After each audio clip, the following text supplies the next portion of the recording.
A tip from a professional artist.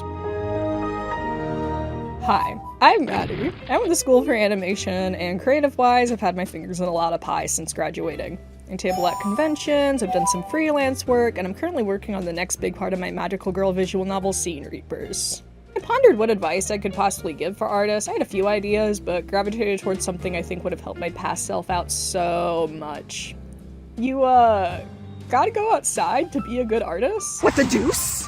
Yeah, very much the smelly vegetable of art advice, up there with telling a teenager to do figure drawing and still lives, but sadly it's all true and pretty apt to grow. Double feature of Henry Darger art with, Ken Sugimori Pokemon. That's the real Rosetta Stone to being the most interesting person in the room. See if there's an art fair near you. It's free to walk around and take in different types of art. Same logic into looking at whatever museums are in your area. Even if it's not an art museum, it's good to have a natural curiosity of the world and peep what free resources are available to you. It's so late summer and early fall. Baby, figure something out.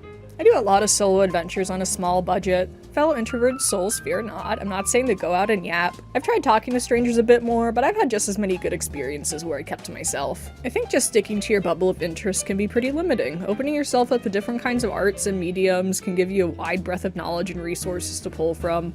We're artists. I like to think we're curious by our nature, and I think it's good to exercise that curiosity like a muscle.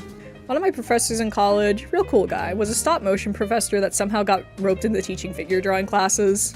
He emphasized that as animators, you need to look at live action movies and shows, if not for having a sense of pop culture, then for the eventual situation of one of your coworkers on a job saying, we should make this more like the ending of Die Hard, or equivalent, or just a pop culture equivalent. I haven't watched Die Hard, but you get what I mean. To further humble myself, I want to clarify that I'm by no means going out after work daily to do an event. I get freaked out and stressed if I have more than 3 things happening per week. Even then, it's gotta be spaced out. I can't have something going on every day of a weekend. I will have a meltdown and something will need to cancel. Do what you want within the confines of your own life.